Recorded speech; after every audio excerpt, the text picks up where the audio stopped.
আসসালামু আলাইকুম। যারা graphic design for freelancing NSDA level 3 সামনে অ্যাসেসমেন্ট দিবেন বা অ্যাসেসমেন্ট দিবেন বলে ভাবছেন, আজকের এই ভিডিওটি শুধুমাত্র তাদের জন্য। অবশ্যই ভিডিওটি শুরু থেকে শেষ পর্যন্ত দেখবেন। তো আমার এই ভিডিওর হেডলাইনে দেখতে পাচ্ছেন যে এখানে 100% competence success rate, tools suggestion. আসলে আমরা যারা অ্যাসেসমেন্টে বসি তারা সবচেয়ে বড় ভুল করি যে আমরা রিটেনের প্রিপারেশন একদমই নেই না। রিটেনটা ওইভাবে আমরা পড়ি না, রিটেনের প্রতি আমরা গুরুত্ব দেই না, কিন্তু আমরা কিন্তু কাজে অনেক এক্সপার্ট, আমরা খুব ভালো কাজ করতে পারি। যে জবগুলো আমাদের আসে অ্যাসেসমেন্টে, ওই জবগুলো কিন্তু খুব ভালোভাবে পারফর্ম করতে পারি। কিন্তু সব থেকে বড় ভুল যে রিটেনটা আমরা একদমই ওইভাবে রিটেনের প্রতি গুরুত্ব না দেওয়ার কারণে দেখা যাচ্ছে যে রিটেনে ফেল করি। কিন্তু এনএসডিএ বা সিবিটিএস সেক্টরে রিটেনের গুরুত্বটা অনেক বেশি। আপনার স্কিল আছে কিন্তু আপনার প্রপার নলেজ নেই, তো সেই ক্ষেত্রে কিন্তু আপনি কখনোই কম্পিটেন্ট হতে পারবেন না।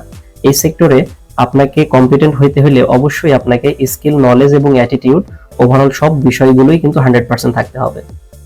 তো এই জন্যই আমরা যে কিভাবে আমরা 100% সাকসেস রেট আমরা নিয়ে আসতে পারবো এবং যারা অ্যাসেসমেন্টে বসবেন তারা কিভাবে শতভাগ কম্পিটেন্ট হতে পারবেন, এই বিষয়গুলো সম্পর্কে আজকের এই বিস্তারিত আমি আলোচনা করব।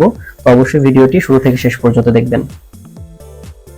তো যারা স্কিল রয়েছে যাদের, তারা আমরা খুবই ভালো কিন্তু কাজ করতে পারি, কিন্তু অনেকে দেখা যায় যে প্র্যাকটিস ওইভাবে করার মতো যে প্রয়োজনীয় যে টুলস ইকুইপমেন্ট গুলো দরকার, ওই টুলস ইকুইপমেন্ট গুলো নেই। প্রপারলি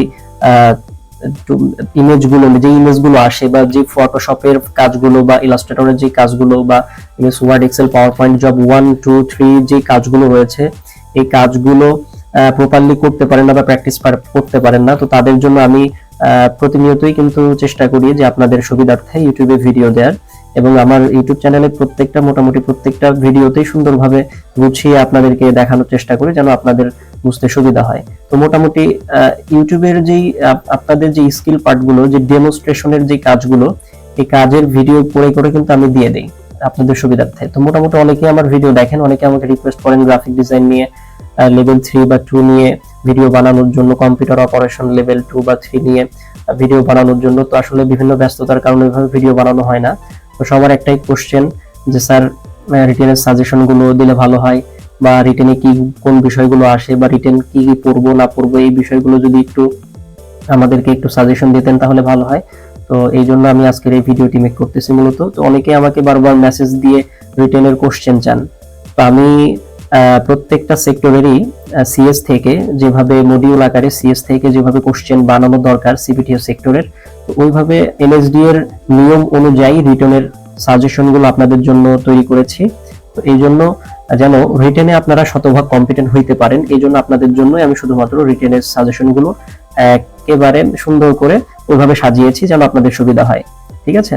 তো এখানে দেখতে পাচ্ছেন, এখানে সকল এনএসডি এর রিটেন কোশ্চেন আপনারা আমার কাছে পাবেন, এবং যে সোর্স ইমেজ গুলো সবগুলোই পাবেন, এবং প্রত্যেকটা জবের এডিটেবল ফাইল গুলো রয়েছে, এগুলো পাবেন আপনারা, আপনাদের জন্য প্র্যাকটিস করতে সুবিধা হয়।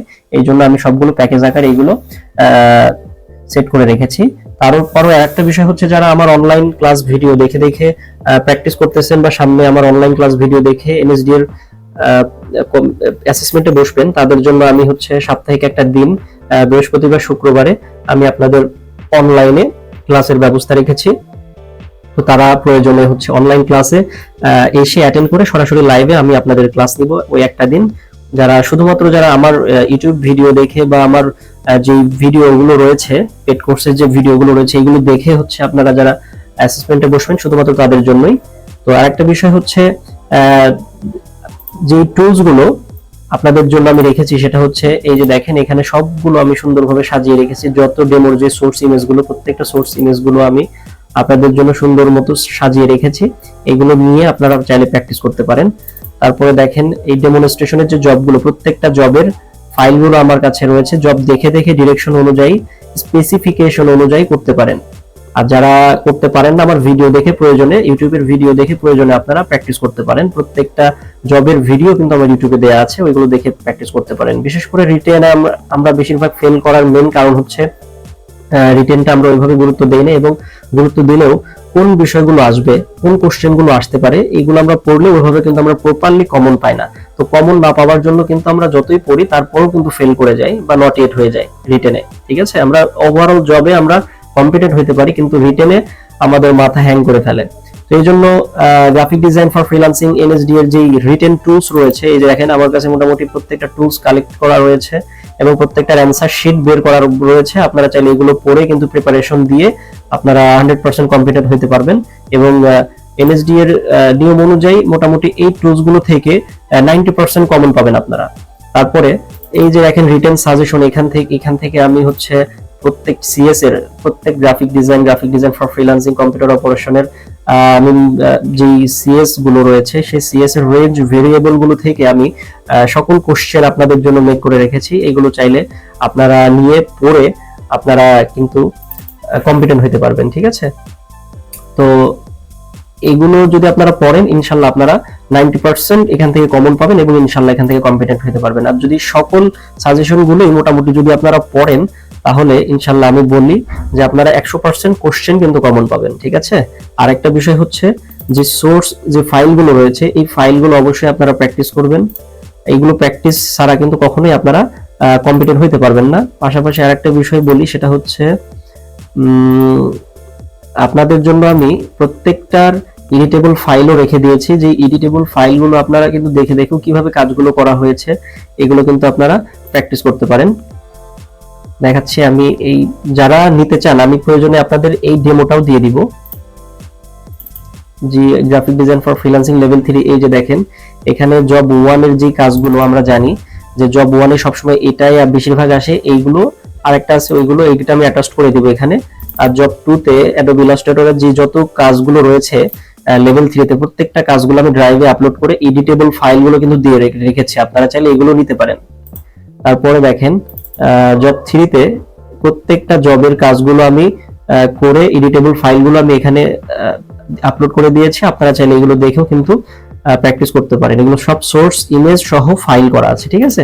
তো যারা সামনে গ্রাফিক ডিজাইন ফর ফ্রিল্যান্সিং এর লেভেল 3 দিবেন বলে ভাবছেন অবশ্যই এই ভিডিওটি ভালোভাবে দেখবেন এবং প্রয়োজনে আমাদের সাথে যোগাযোগ করবেন বা আমার এই হোয়াটসঅ্যাপ এই নাম্বারে আপনারা প্রয়োজন ডিসক্রিপশন বক্সে আমাদের ওয়েবসাইটের লিংক দেওয়া থাকবে এবং হচ্ছে নাম্বার দেওয়া থাকবে, প্রয়োজনে আমাকে ইনবক্স করলে আমি সকল সাজেশন এবং টুলসগুলো আমি আপনাদের দিয়ে দিব। পাশাপাশি আরেকটা বিষয় বলি, সেটা হচ্ছে যারা গ্রাফিক ডিজাইন বা কম্পিউটার অপারেশনের লেভেল দিবেন বলে ভাবছেন তারাও প্রয়োজনে নক করবেন। যতটুকু সাজেশন দেওয়ার বা আপনাদের হেল্প করার আমি ততটুকু করার চেষ্টা করব ইনশাআল্লাহ, ঠিক আছে।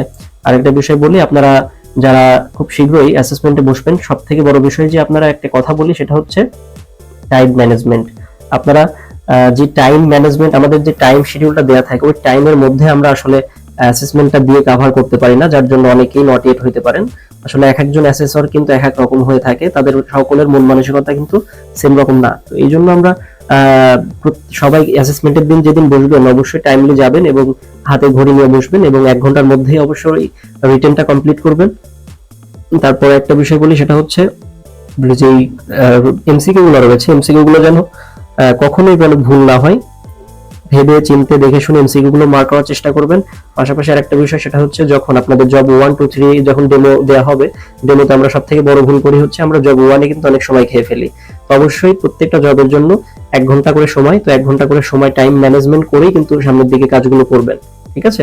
তো সময়ের গুরুত্বটা অবশ্যই অনেক বেশি। দ্বিতীয়ত আরেকটা বিষয় হচ্ছে আমরা নট ইয়েট হওয়ার মেইন রিজন আর একটা হচ্ছে আমরা ফাইলগুলো সেভ দেই না। সেভ না দেওয়ার কারণে অনেক সময় বিদ্যুতিক ইস্যু হয় বা বিভিন্ন ধরনের দেখবেন যে কম্পিউটার ক্র্যাশ করে, যার জন্য দেখবেন আপনার ফাইলগুলো মিসিং হয়ে যেতে পারে। তো এই জন্য আপনাদের সময় কিন্তু এদিক থেকে নষ্ট হয়ে যেতে পারে। এই জন্য অবশ্যই আমরা প্রত্যেকটা কাজের স্টেপ বাই স্টেপ আমরা কন্ট্রোল এস দিয়ে বা যেভাবে হোক আমরা সেভ দিয়ে ফেলবো, ঠিক আছে। সেভ দিয়ে কাজগুলো করবেন এবং টাইমের মধ্যেই কিন্তু আপনারা অ্যাসেসমেন্টটা কমপ্লিট করবেন, তাহলে ইনশাআল্লাহ প্রত্যেকটা অ্যাসেসমেন্টে আপনারা শতভাগ কম্পিটেন্ট হতে পারবেন, ঠিক আছে। তো ধন্যবাদ।